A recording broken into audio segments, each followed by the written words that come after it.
কোনো পার্কিং থাকবে না,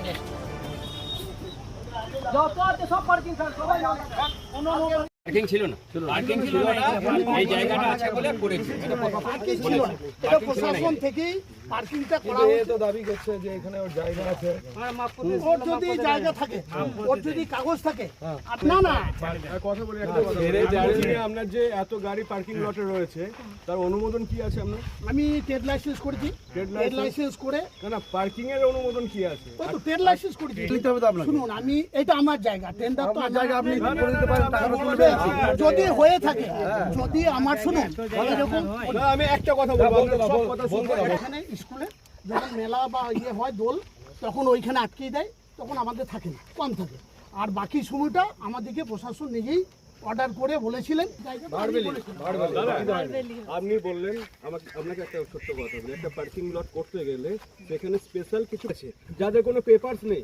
এই যে মারুতি ভ্যানগুলো রয়েছে লাইন দিয়ে, এর কোনো পেপারস নেই গাড়িগুলো, এটা আমরা কি করে জানি না বললে হবে?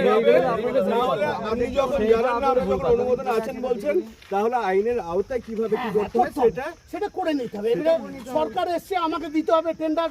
যদি বলে তোমার জায়গা তুমি টেন্ডার দেবে, পার্কিং করতে পারবে, পার্কিং চালানো যাবে না। যেটা বলেছেন এটা সরকার যখন এসছে মাইন্সে, সেখানে কয়েক কোটি টাকা আমরা রোজগার করতে পারছি, তাহলে আমরা এই কালেকশন পাই। না না, রেভিনিউ কালেকশন পাই না। আমি বলি এটা তো আপনার নিজের জায়গা, আপনি আপনার নিজের জায়গায় গাড়ি রাখছেন, জায়গাতে যা নিজের জায়গাতে আপনি গাড়ি রাখতে পারেন না ভাবে। এই যে এতগুলো গাড়ি রেখেছেন, তার মধ্যে বেশ কিছু চোরাই গাড়ি আছে, সেটা ওদের অভিযোগ শুনবো, জায়গার অভিযোগ শুনবো।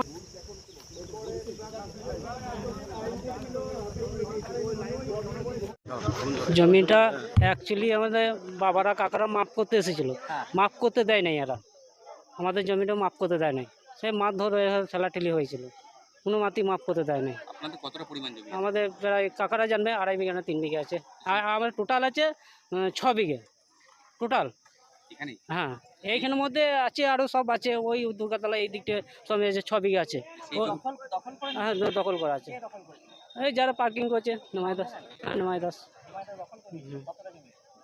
আর 3 বিঘা মতন আছে এখানে।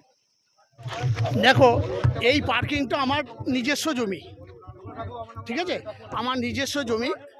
আমি পার্কিংটা করেছিলাম, তখন হাটে খুব জাম হতো, তখন প্রশাসন বলেছিল, বসেও ছিল মিটিংয়ে, এসডিও এসডিপিও ভেসে সবাই বসে, যে আপনার জায়গাটা আপনি পার্কিং করুন। তা আমি সেই মতো একটা ট্রেড লাইসেন্স করে আমি পার্কিং করেছি। সেই পার্কিংয়ে আমি এখন আমার মতো করে 20টা 25টা 30টা ছেলে আছে, তারা থাকে। পুলিশ এবং ফরেস্টে গাড়ি ঢুকতে দেয় না, হাটের গাড়িগুলো আমার এখানে রাখে, তারা 20 টাকা দেয়, আর বাইরের গাড়িগুলো আমি 100 টাকা নিই। কারণ আমাদের ছেলে আছে এতগুলো, এই 30-40টা ছেলে, তারা করে খায়, 200 টাকা 250 টাকা 300 টাকা মাইনে পায়। এই হয়েছে গল্প, আর কিছু না। এটা কারুর জায়গা নয়, আমার নিজের জায়গা। যদি কাগজপত্র দেখতে চাই আমি সব দেখিয়ে দেবো। কিন্তু অভিযোগ করছে যে ওখানে যারা আছে তারা বলছে যে তাদের জমি অধিগ্রহণ করে না। যদি তাদের জমি অধিগ্রহণ করেছি, তারা যদি দলিল নিয়ে পার্টি অফিসে যায়, এসডি অফিসে যায়, আমি যদি দেখাই, ওদের যদি থাকে আমি দিয়ে দেবো। আর যদি গভর্নমেন্টের জায়গায়, তাহলে আইনগতভাবে যদি নিতে হয় আমি সেইভাবে নেবো। এটা তো নতুন কি আছে, এরা যদি বলে গেছে পলিটিক্যাল ছেলেরা, আমি কাল থেকে বন্ধ করে দেবো।